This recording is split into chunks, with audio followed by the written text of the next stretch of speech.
tonight if and when Democrats would have control of the Buonasera e House. ben trovati a TG News. Oggi iniziamo dalla Spagna, poi Entras al feed 200 veces por día. Compartís, posteás, opinás y editás. Pero el verdadero análisis del siglo XXI lo encontrás acá, en La Loge, con @Ayelén Oliva, más conocida como Ayelén Oliva. Lo que yo conté recién me expuso. No.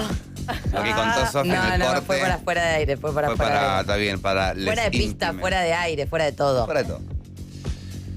Sobre todo porque mi abuela ve el programa, no lo cuento. Claro. Es y lo le más mandamos un importante. beso enorme. El nivel de tristeza que alcanzamos al decir que es la última columna de Aye es enorme. Enorme, del año por lo pronto. No de la vida. No, la echamos. En este humilde acto y al aire te estás está sucediendo eso en este momento. Exactamente. Nada, te lo queríamos decir. Buen Gracias. día, amor de Buen nuestra día. vida. ¿Cómo les va? ¿Todo bien? Bien, todo tranco. ¿Todo Muy contento tranquilo? también. ¿Por qué? Ahora que estaba triste recién, ahora está contento. Porque es tu última columna del año, estamos contentos. No, como... Porque te vas, chau. Viste que yo te conocí, te pedí algo. Sí. Y está bueno que Entregá. que por lo menos que por lo menos la última vez, al final, la última Ahí. columna me La hora de des llegar. el gusto. La luz. Tarde, pero seguro. Sí, la luz al final del túnel. Sí. Fue esto. Estaba evadiendo la responsabilidad Lo sé. de hablar de la iglesia y del Estado Asuntos Separados, pues no soy especialista en eso. Le daba fiaca. Pero tenía que estudiar demasiado y no estaba en condiciones de hacerlo. Pero bueno, para hablar de la iglesia, el poder eclesiástico, sobre todo en América Latina, pero podemos hablar en general, invitamos a una especialista. Ella es Sol Prieto, es doctora en Ciencias Sociales de la UBA. Un aplauso para ella. Un aplauso para ella, por favor. Especialista en temas de religión y política. Tiene publicado un libro que se llama El fin del mundo, el fenómeno del Papa Francisco desde la sociología, y desde ahí es que lo vamos a analizar. Y también acaban de publicar una encuesta también científica sobre creencias y actitudes religiosas en Argentina. Así que tenés la Toda la persona data. indicada para preguntarle todo lo que se te ocurra acerca de la Olis. iglesia. Hola. Tengo 1000 preguntas. 1000. 1000 millones. Mil Me reinteresa millones. este Ya tema. ya leyó tu libro sin leerlo, Sí, ¿entendés? exacto. ¿Estudiaste algo para esto? ¿O sea, sociólogo? Para hoy. Sí, hice sociología. Para hoy, Te va a tomar por eso. Obvio. Es Estudié investigadora. sociología en la UBA. Después hice una maestría en ciencia política en Ditela.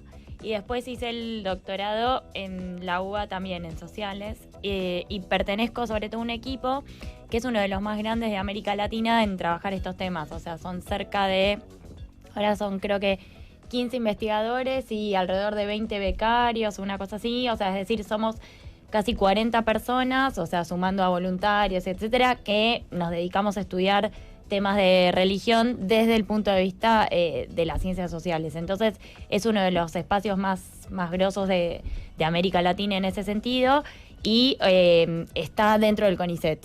Es un centro que está dentro del CONICET.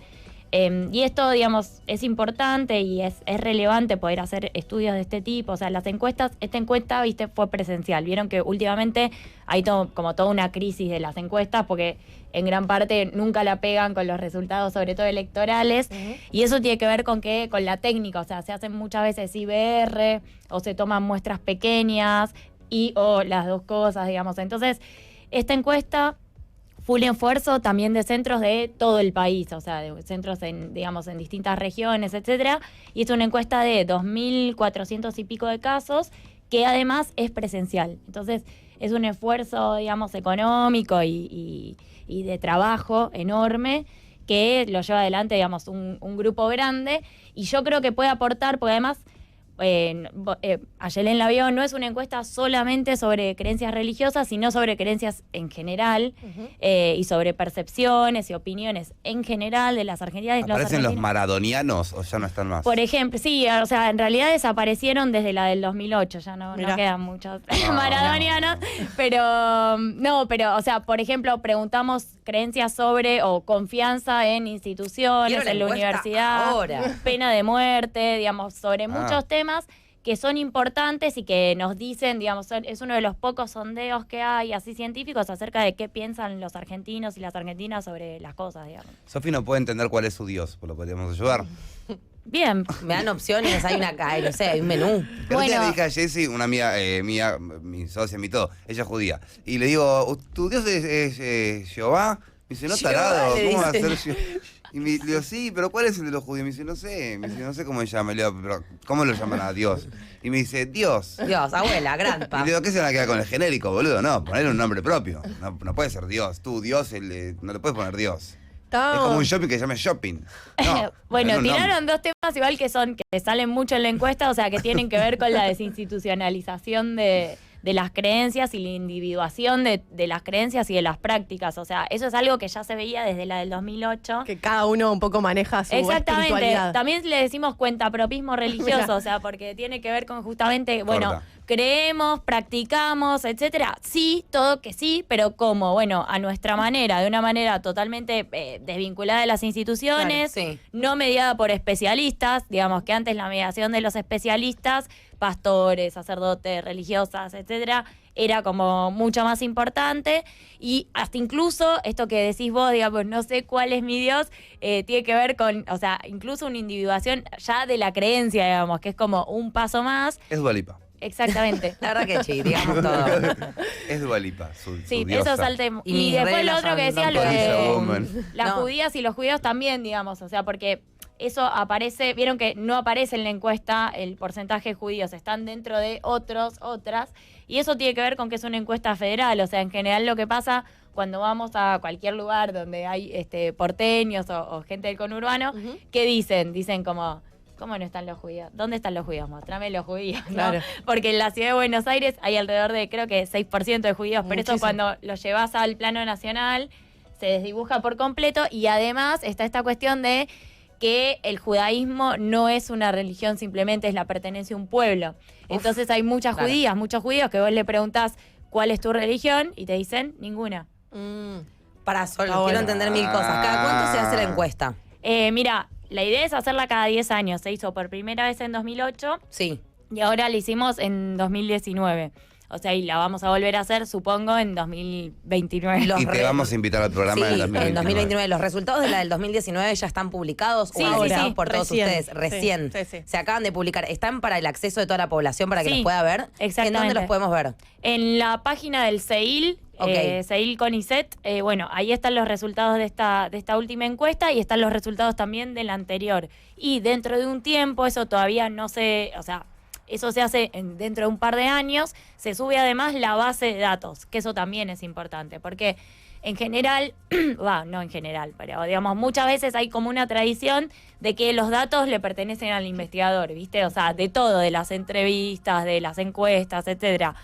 Nosotros lo que hacemos es subirlo a una página, digamos, Sí. donde los investigadores, se supone, tienen que subir los datos de las bases de datos de sus encuestas para que todo el mundo Sea pueda transparente. constatarlos, Ujú. y además para que todo el mundo pueda buscar cosas que no solo por Claro. una cuestión de transparencia, o sea, para que puedan investigar más allá de lo que son nuestras investigaciones. Hubo mucha gente que dijo, yo creo en las energías. Muchísima. Eso Porque subió cae un la montón. nueva, tipo Duracell. Subió la energía, subió la astrología, Grosso. y subió la quiniela.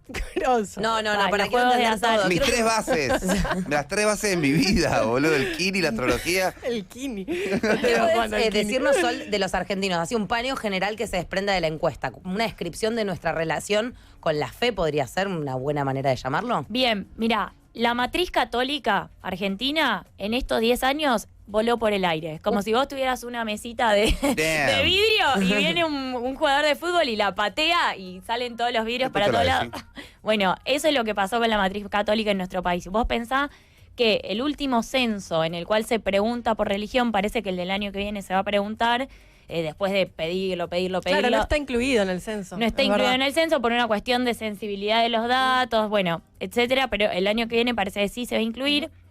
Pero el último fue el de 1960. En ese censo de 1960, los católicos, las católicas, eran el 90% de los argentinos. Guau. Por Wow. eso se habla en ese momento de un momento de monopolio católico, ¿sí? Monopolio del campo religioso, que no es solamente por pertenencia, sino también por la capacidad del catolicismo de definir en qué se puede creer legítimamente y en qué no. Claro. ¿Sí? Entonces, Imagínate el 90% del país Grosso. católico. Y ahí o sea, estaba bien. Ahí bueno, se explica todo. hay María cosas muy purísima. Ahí se graciosas explica sobre todo. eso. La de 1870, que creo el censo, digamos, donde se pregunta, era por cara. o sea, piensen que no habían avanzado mucho las estadísticas. Vos tranquilo, vos quédate quieto. Judío. Tremendo judío.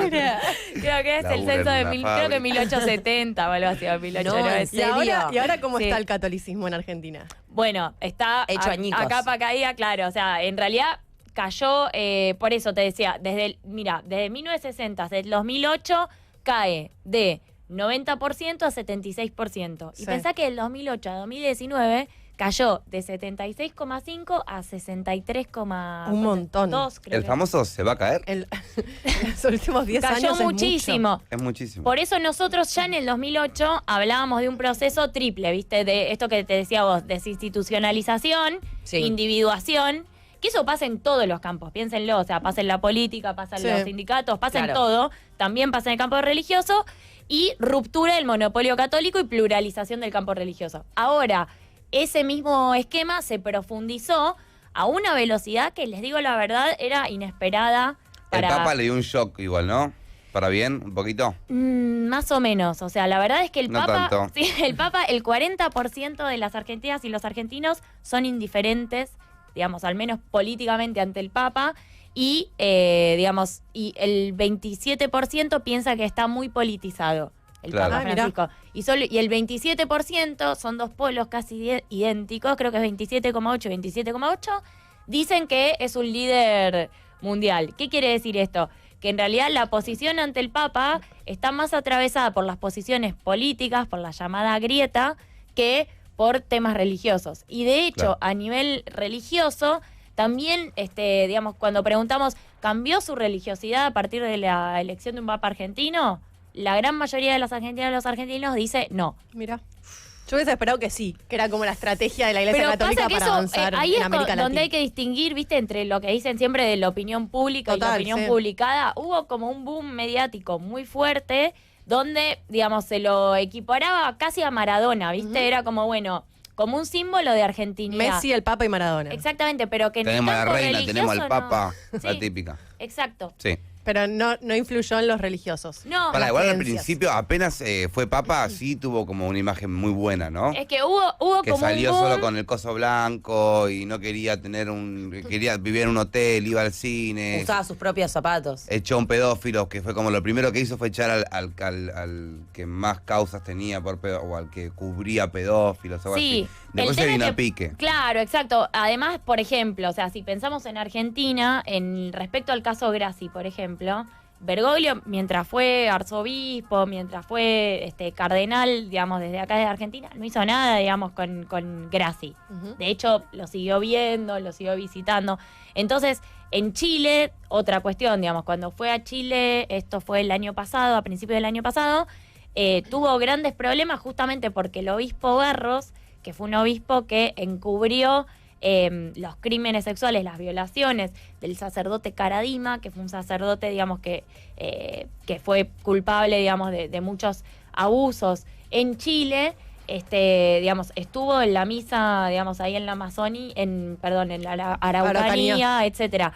Y la verdad es que eso generó muchísimo rechazo también por parte de la sociedad chilena, que es una sociedad en la que además todo el tema de los abusos pegó muchísimo. O sea, Incluso los propios fieles, ¿no? O sea, como es una crítica muy interna, es como recuperemos esa iglesia en la que podamos confiar. Imagino yo que hay como una crítica desde ese lugar. Exacto, y además, digamos, bueno, de hecho, si vemos los porcentajes ahora, se parecen mucho a los porcentajes de Chile, que es un país donde además, digamos, pensá que hay como un pentecostalismo histórico, digamos, que es algo que acá no hay, digamos, No hay. es mucho más reciente y el pentecostalismo que hay es mucho en la ¿Qué es Patagonia. pentecostalismo? Amo. Ahí vamos, por Estaba googleando. inmigración chilena a la Patagonia. Y el pentecostalismo es la gran mayoría de los evangélicos en Argentina. Digamos, si vos tenés alrededor de, creo que 16% de evangélicos, ahí lo miro, de ahí, digamos, hay 2 puntos de esos 16 puntos que pertenecen a las iglesias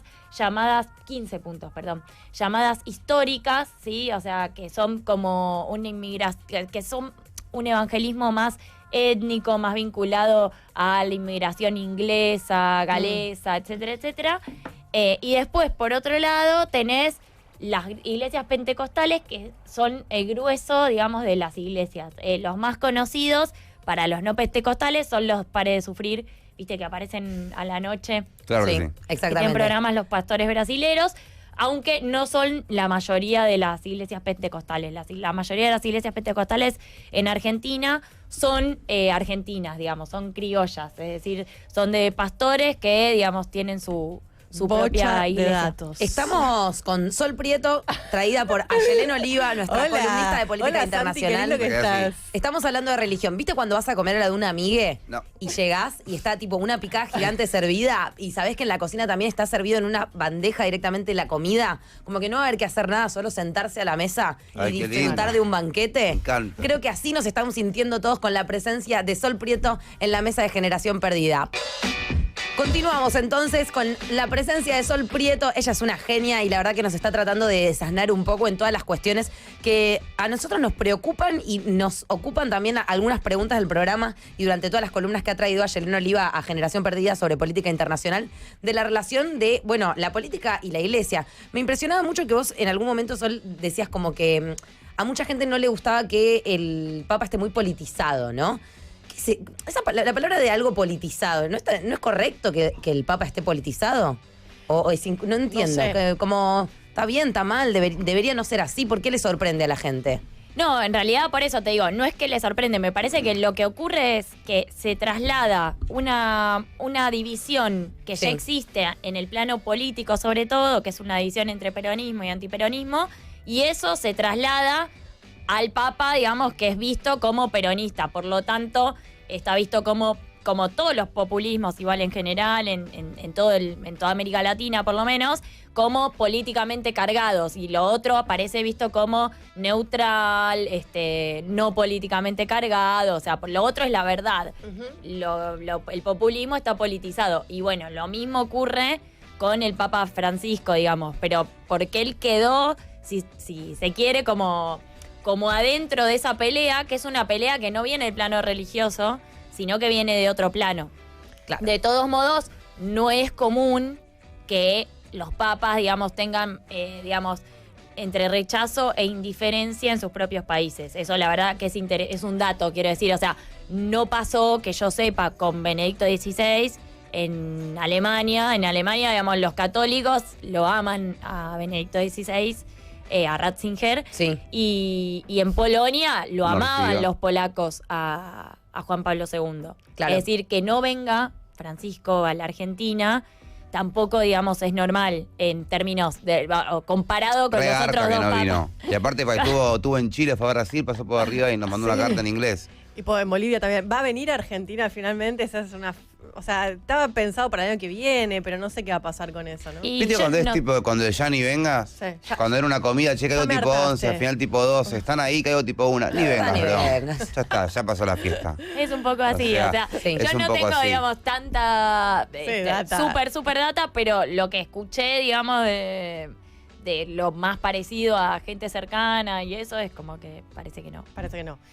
Estoy para la pregunta de si es bueno o malo el Papa, pero es muy abierta, ¿no? No, yo tengo una pregunta que Sí. es la pregunta central Sí, de quiero que le esto. hagas esa pregunta. Me O parece... sea, me encanta no. todo el resto y te quiero saber, pero mi Centro. pregunta inicial de todo esto fue, ¿por qué cuando hay un conflicto internacional, el Papa va y opina? ¿Quién le pide opinión? ¿Quién es? Porque aparte no es que dice, bueno, voy a resolver, sino es que dice, para mí debería calmarse esta persona, por favor les pido que mantengan la calma. Diálogo. ¿Para qué hablas, boludo? No sirve. O sea, va ISIS, mata a 300 europeos, por favor ISIS, hablemoslo, dale, tarado, hace algo, no sé. No te digo que vayas al ejército porque sus soldados parecen payasos, pero que haga algo. O sea, ¿por qué opina? ¿Quién lo llama a opinar al Papa? Es excelente esa pregunta Bien. que hagas. Vamos, Es excelente. Yo le tenía fe a mi pregunta. En toda la historia del CONICET nadie ha hecho una pregunta tan importante. Gracias. Es muy buena esa pregunta Gracias. porque en serio como que en parte es una pregunta que resume cuál es el vínculo entre el poder político y el poder religioso. ¿Por qué el poder religioso? Y que se conecta con tu pregunta. ¿Por qué dicen que es político el Papa? ¿El Papa no es político siempre? Bueno, exactamente. Todo el poder es de algún modo político. El tema es de dónde proviene esa legitimidad, ¿no? En los sistemas democráticos, que son la mayoría, no todos los países del mundo, pero la mayoría, la legitimidad de dónde viene. Del voto. Sí. ¿Sí? Nosotros Claro. votamos, o sea, emana del pueblo, ¿no? A veces puede estar mediado, bueno, se arma gobierno a través de los parlamentos, pero en todos los casos la soberanía, digamos, la legitimidad vienen del voto popular. Y esto es por el Espíritu Santo. Exactamente, es un poder que tiene otra fuente, que proviene de otro lado, que no siempre estuvieron separados. Hasta la Revolución Francesa, hasta que es la Revolución Gloriosa en Inglaterra, o sea, durante mucho Bueno, con las tiempo... monarquías, ¿no? Exactamente, eran poderes que estaban juntos, o sea, porque ¿de Al dónde rey venía? lo ponía Dios. Lo ponía Dios. De hecho, vieron Claro. que los reyes todavía los ungen con aceite, Sí. vieron que hacen toda una ceremonia que es justamente decir, bueno, esta persona, piensen que después, o sea, empezó con la Iglesia Católica, después, o sea, los ingleses armaron su propia iglesia, los propios reyes, y aún así, digamos, sigue habiendo un vínculo divino en la elección de los monarcas, de las monarcas. Claro. Bien, entonces, eran poderes que estaban juntos y con la modernidad se separaron, ¿no? Entonces, a partir de que se separan con la modernidad, ¿qué es lo que pasa? Hay un punto donde el poder político, un presidente es igual a otro presidente, ¿no? Entonces, un Estado nacional es igual a otro Estado nacional. ¿Quién tiene un poder de otro tipo como para mediar ahí? Claro. Bueno, Ah. Claro. los papas... O lo mismo ocurre... O Noruega. O Noruega, pobre, que siempre es mediador Pero internacional. que tiene reyes también, ¿no? También, Sí. sí. Creo que sí. Sí. Ahora me haces dudar. Y creo que tiene iglesia nacional Noruega No sé, también. no tengo ni la Tienen más iglesia pálida idea. nacional, sí, hay todas Pero- iglesias escandinavas. ¿Su único poder es llamar al diálogo, tipo un profesor de gimnasia en un colegio? Bueno, es que en Ubicás, tipo, realidad... hablemoslo. ¿Cuál es el tema de eso? Bueno, es que por eso también el Papa no puede venir, por eso no pueden hablar demasiado, digamos, y por eso también es visto como muy politizado el Papa cuando se putea, si me perdonan la palabra, con Donald Trump. Claro. Porque dicen, ¿qué es lo que tiene ese poder? Que si vos mostrás mucho que es un poder político, este poder que supuestamente viene de otro lado, Claro. se te gasta, deja de funcionar. Pierde lo que los sociólogos llamamos eficacia simbólica. Pierde eficacia simbólica. Vos vas y haces lo que tenés que hacer, digamos, como papa, como sacerdote, como obispo, etcétera, y la gente dice, bueno, no, pero este es un tipo Juega como yo. para tal lado. Claro, o sea, me está cagando. Sí, o sea, Claro. por eso no se puede gastar. Es como los jugadores de fútbol, bueno, como todos, vieron los que no hacen política, pero hacen, bueno, o sea, si vos haces mucho y se nota mucho que estás haciendo política, se te gasta el poder para hacer política. Digamos, Como en el y lo mismo periodismo. pasa con la... En el periodismo también pasa. Exactamente. Haces política al periodismo, después tu palabra Perdés queda eficacia simbólica, totalmente. quedás muy escrachado. Bueno, Entiendo. O sea, hoy sería más grosso y viral si da una opinión política contundente Darín que si la da Caseros. por ejemplo. exactamente. Porque hay uno que ya se sabe que va para un lado y que es como va para ese lado y opina eso. Y el otro es como que nunca habló y de repente habla y tiene un poder porque aparte es muy famoso y en Argentina todos lo... O Messi. Ujú. Si un día Messi dice, yo voté a Del Caño. ¿Te imaginas? Sería increíble. Gana el caño de gol, sería increíble. Yo lo voté Gana a el Del Caño Caño. de bueno. Ya fue. Tal cual. Sería mucho más grosso que si lo dice eso, Casero. O Maradona de... O Maradona, Sí. claro. Los verdaderos influencers. El Papa, ¿es influencer? Gran pregunta. Y pareciera por ahora... Pontificex. Pobre, contento. Parecía que sí, no, y es importante, esto también es importante. Se vio mucho en la política argentina durante estos 4 años, sobre todo por parte de la oposición, que además lo que hacía el Papa Francisco era de algún modo aportarles línea política a los líderes políticos. Es decir, cuando vos tenías un faltante de dirigentes, ¿no? ¿Se acuerdan? Cristina Fernández de Kirchner no hablaba mucho, digamos, aquellos que eran vistos como dirigentes, el Scioli que se había presentado a presidente, nadie sabía dónde estaba. Cuando esos no hablan, entonces por ahí el Papa dice tierra, techo, trabajo, o dice, no sé, tenemos que salvar nuestra casa común, o todas estas cosas que dice, Sí. y entonces los políticos eso lo absorben porque buscan un poco absorber la legitimidad, pero también porque les sirve tener algo para decir y que haya uno que lo dice. Entonces, en ese sentido, yo creo que el Papa quizás sí es un influencer, pero sería como un influencer de Twitter, es decir, que actúa sobre el círculo rojo, Claro. sobre los decisores Claro. y no tanto sobre la gente común. Tengo otra pregunta. Me voy para otro lado. Imagínate que en Disney, viste, Disney es enorme y es mundial y tiene un montón de plata y un montón de todo. Me refiero sobre todo a Disney, lo que sería Disney Channel, no el parque, a todo lo que no sea el parque, digamos, ¿no? Bien. Se descubre que adentro de Disney hay 1.200 casos de violaciones a menores. ¿Cuánto tardan en cerrar Disney? En cerrar la empresa, si se sabe que hay 1.200 casos de violación, no 1, 2, 3, que igual ya es muy grave, sino todo el tiempo. El 70% de los productores de Disney tienen una denuncia, se demostró que el 30% es real, que fueron violadores, que fueron pedófilos. ¿Qué pasa con la iglesia y por qué es tan difícil? Digo, el Papa primero nunca se levanta y dice, ¿sabes qué? Creo que me va a caer el tema de la pedofilia, que no hay otra entidad en el mundo que tenga tantos casos de pedofilia como tiene la iglesia. Primero es re interesante para analizar desde la psicología, la sociología, la filosofía, de todos lados, por qué en ese lugar hay tanta pedofilia. Y segundo, es imparable. O sea, tienen tanto poder que no importa cuántos chicos violen que va a estar todo bien. Me parece que rediste en el clavo, sobre todo con la primera pregunta, una vez Pido más. otro aplauso. Es tu tema, No, es tu porque- tema, Santi. Respecto No, a Manu, por estás muy qué- generoso vos. No, lo dijo Era la el profe.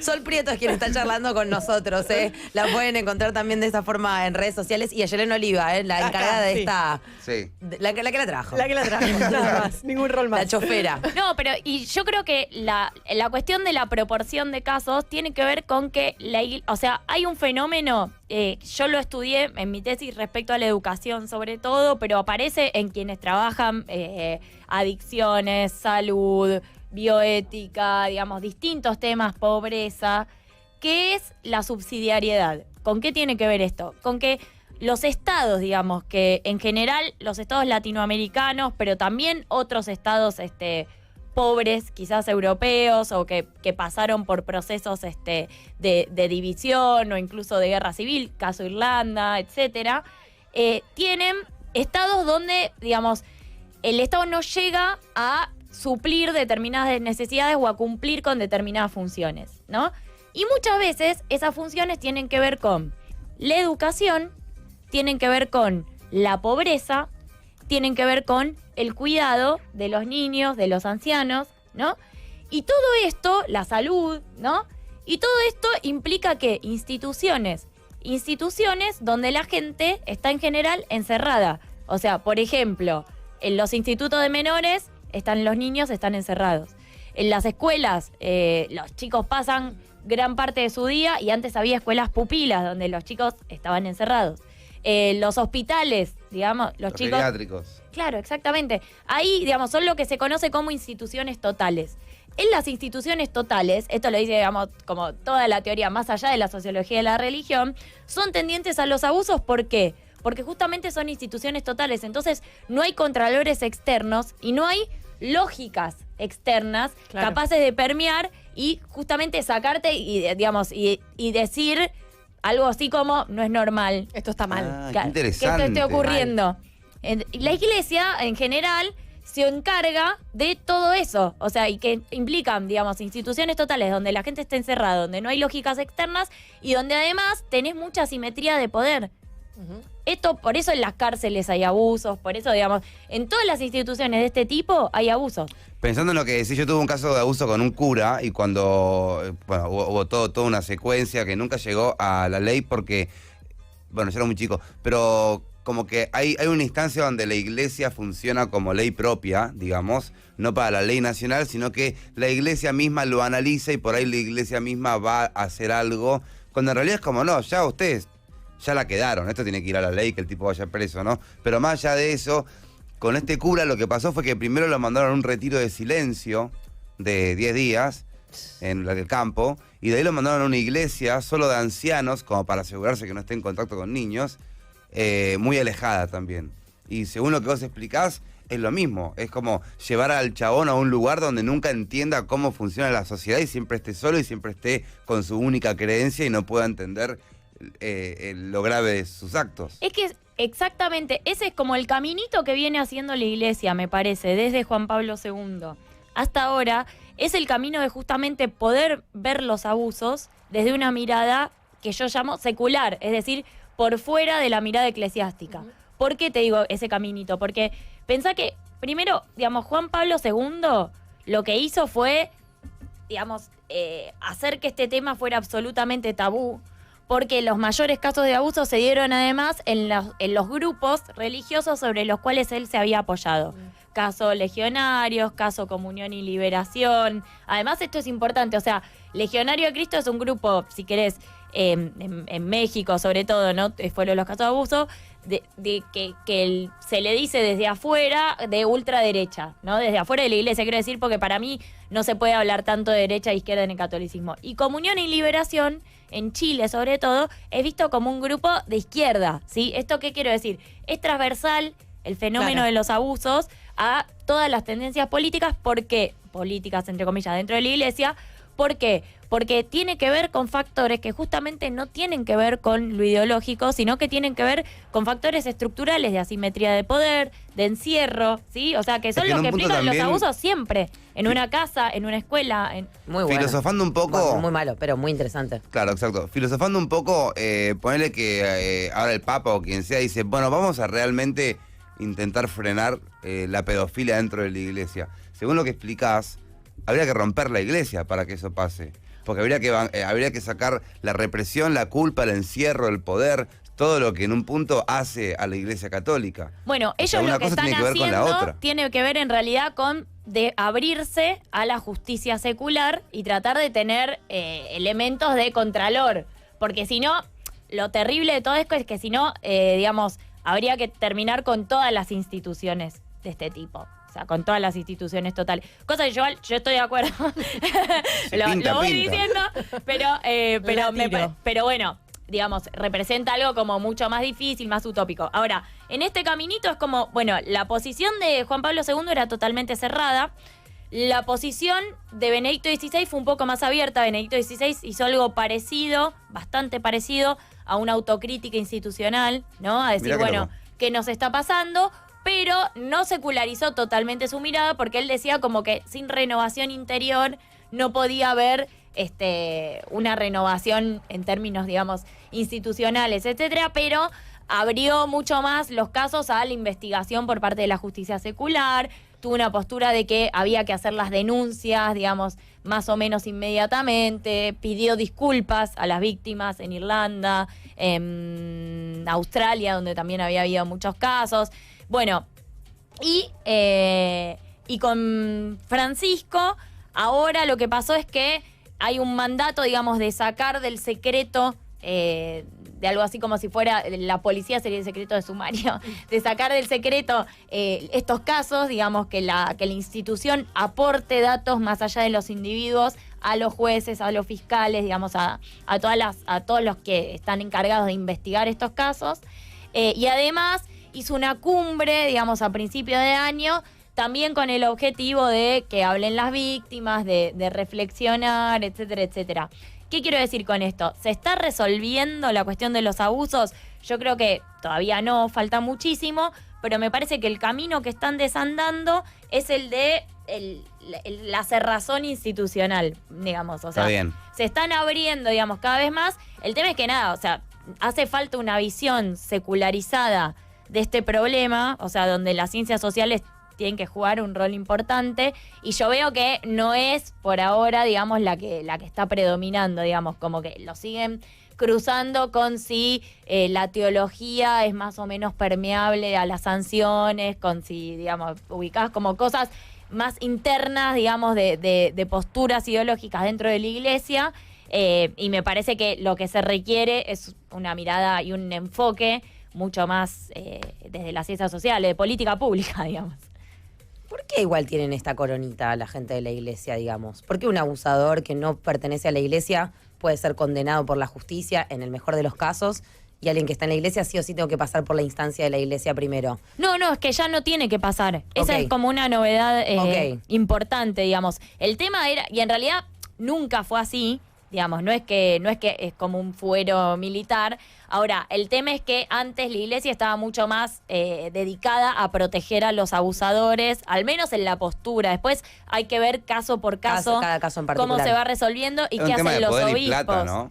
Hay un tema de poder y plata, imagino. Me parece que más de como te protejo porque si no, lo que haces habla mal de mi mí, institución. claro. Es como en Relatos Salvajes, el chico que pisa a la embarazada y el papá quiere protegerlo porque también... No Porque daña a la familia. Daña a la Claro. familia y tengo plata para que esto no salga a la luz. Entonces, Claro. en un punto supongo que la iglesia hace lo mismo. La iglesia tiene mucho poder y aparte tiene el como poder con la gente, ¿no? Como supongo que el poder nace mucho de ahí, mueve a muchísima gente. Eso más o menos, o Bueno, sea, cada yo vez creo que es menos, más lo pero- que vos decías del espíritu, lo que se llama espíritu de cuerpo.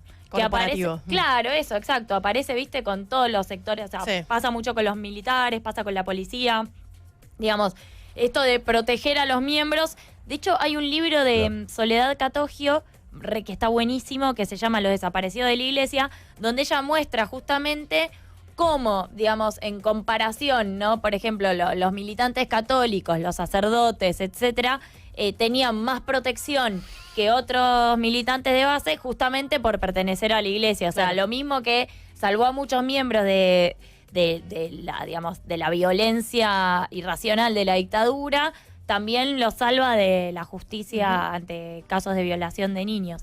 No tenemos mucho tiempo, pero a mí me gustaría cerrar, si nos podés explicar por ahí, ¿no? La importancia de que se separe la iglesia del Estado, que es algo bien actual y bien que está pasando en Argentina y que por ahí hay gente que todavía no lo termina de entender, o hay muchas dudas, hay mucha desinformación y demás. Y si si se hace algo de la apostasía y si sirve eso para que se logre la separación. Bueno, tienen 2 horas más. La verdad que sí. Tenés un minuto. Bueno, no, lo de la separación de la iglesia y del Estado es así. En nuestra Constitución, que es desde el 53, existe la misma, de 1853, digamos, se mantienen más o menos las mismas líneas, establece que el Estado argentino sostiene el culto católico, apostólico y romano. ¿sí? Colta. ¿Eh? Corta. Como Corta, que sí. corta, sí. Antes, digamos, bueno, en la Constitución, ahí miento un poco, en la del 53 además decía que el presidente tenía que ser católico. Sí, Claro. de acuerdo. Ahora, eso se reforma en la Constitución del 94, lo de que el presidente tiene que ser católico, pero se sostiene, valga la redundancia, el sostenimiento. ¿Qué es el sostenimiento? No es lo mismo que tener religión oficial, porque en nuestro país otra cosa que hay, herencia también del siglo XIX, es la libertad religiosa. En Argentina, es más, les digo más, ya desde la Constitución del 26, la de Rivadavia, que era solo para Buenos Aires, ya había libertad religiosa. En esos términos, era una constitución de avanzada porque el objetivo era que vinieran inmigrantes y que pudieran practicar, digamos, su fe, sus creencias, como quisieran.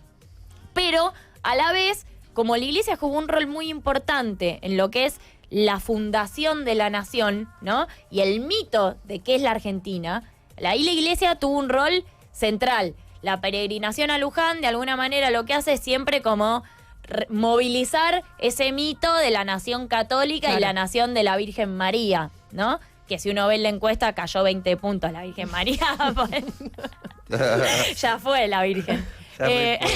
Pero, digamos, entonces, en este artículo 2 lo que se busca es hacer equilibrio entre eso, entre la nación católica y la libertad religiosa para que vengan, digamos, de distintas partes del mundo. Ok. Entonces, en términos formales, no existe plena separación. Hubo un intento de separación de la Iglesia y del Estado que lo llevó adelante Perón, digamos, mandó un proyecto de referéndum al Congreso en el 54, cuando él se pelea con la Iglesia, para que votaran, digamos, las argentinas y los argentinos en un referéndum la separación de la Iglesia y del Estado. Obviamente después eso nunca se pudo llevar adelante porque vino un golpe militar, etcétera, etcétera. Entonces, a partir de lo legal y de lo estrictamente formal, no hay separación plena, pero lo que sí hay es separación en términos de la práctica política, o sea, bastante clara. ¿Por qué? Y porque, esto que decíamos, ¿no? La legitimidad en gran medida en la democracia argentina proviene del voto popular.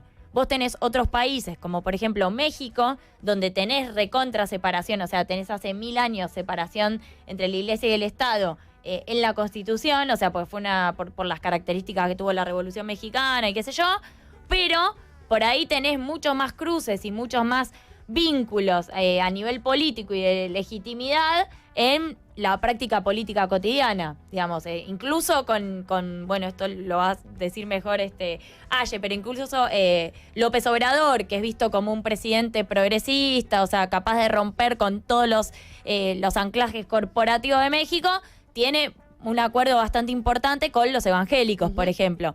Entonces, acá lo que yo veo que está ocurriendo es que desde hace bastante tiempo la Iglesia aporta cada vez menos en términos de gobernabilidad, digamos. Aportó, digamos, en la crisis del 2001, que después fue el diálogo social y qué sé yo, y ahí aportó, digamos, pero después de eso no es que vos necesitás a la Iglesia sí o sí para resolver problemas de movilización popular, etcétera, etcétera. Digamos, si bien hubo mediaciones, ponele en Gualeguaychú, en el noroeste, pero lo que veo es que la política, dentro de todo, está cada vez más secularizada. Si no, no hubiese llegado el aborto, no hubiese llegado al recinto. A ningún lado. ¿Es verdad que el gobierno subsidia a las iglesias? Mira, esto es interesante, claro. Que el ¿En qué obispo consiste cobra una fortuna? ese sostenimiento? Claro, cobran los obispos. Los obispos cobran de acuerdo a una legislación de la última dictadura militar, el 80% del salario de un juez federal. Y lo mismo ocurre con las jubilaciones. Es una bocha eso, ¿no? Sí, es bastante, pero no son tantos obispos. O sea, en términos de plata, no es tanta. Digamos, lo que está en disputa ahí, claro, me parece a mí. O sea, por qué el Estado tiene que bancar es otra cosa, claro. Y me parece que los que están... Porque de hecho, por ejemplo, en los 90, Stanislao Karlik, que era el presidente de la Conferencia Episcopal en ese momento, él decía que tenían que sacar las subvenciones. De hecho, ahora están sacando las subvenciones. En general, dentro de la Iglesia, los que están a favor o los que están en contra, no tiene que ver tanto con un tema de plata, sino con un tema de qué rol piensan que tiene la Iglesia en la Argentina. Claro. Yo creo que Bergoglio tiene una idea, digamos, como que reproduce el mito de la nación católica. Yo creo que para Bergoglio, por ejemplo, sería tremendo sacar el sostenimiento de la Constitución, pero no por la plata, sino me parece más por lo simbólico. O sea, creo que eso sería como, bueno, la descatolización total de la Argentina.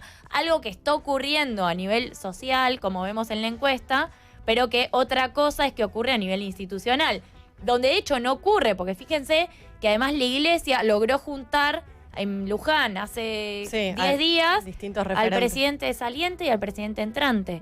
¿Quién más había logrado eso? Nadie. Entonces, ¿la Iglesia qué hace? Bueno, me parece que ante el proceso, si se quiere, de descomposición más a nivel social, de descatolización a nivel social, trata de recomponer ese rol desde lo político, digamos, desde lo institucional. Y ahí tener legitimidad. ¿No? Que queden insoportables. Bueno, pero hay que ser pillo también para lograrlo, ¿no? No cualquiera puede obvio, revivir así. ¿La apostasía es verdad que ayuda a que se rompa el mito de que Argentina es católica? Y, digamos, para mí, yo creo que... ¿Qué es la apostasía? No sé qué es la apostasía. Bien. La apostasía es como desbautizarte. Muy bien. Aplausos. Nada, así. Para todos, chicos. Para todos. Columna para todos.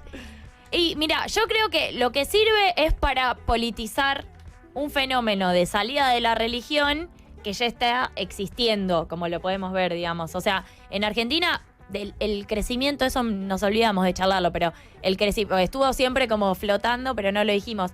El crecimiento más importante en esta encuesta no fue el de los evangélicos, o sea, del 2008-2019, sino el de las personas sin religión, ¿sí? Y de las personas, dentro de las personas sin religión, hubo un crecimiento muy importante de los ateos y de los agnósticos. Es decir, ya en la encuesta del 2008 tenía gente sin religión, 11%, pero ahí, digamos, los que se consideraban ateos o agnósticos eran la minoría, pero re chiquita. Ahora son la mitad de los sin religión, o sea, son casi un 10%. Claro. Y a mí, lo que yo trabajé, hice entrevistas a varios apóstatas y traté de entender cuál era del recorrido que habían hecho en relación a su creencia, sus prácticas y por qué decidían recurrir a la institución para irse de la institución, digamos. O sea, ¿por qué para ellos era importante? Y me di cuenta que es importante porque lo que hacen ellos a través de la apostasía es de algún modo politizar una salida de la religión que fue previa. Es decir, es algo más fuerte que declararse ateo o que declararse agnóstico o que declararse sin religión ni hablar, que es decir, yo Quiero que figure ese dato. rechazo esta institución. Claro, y aparte hay un libro en el Vaticano que tiene mi nombre. Ujú. Y eso no pinta.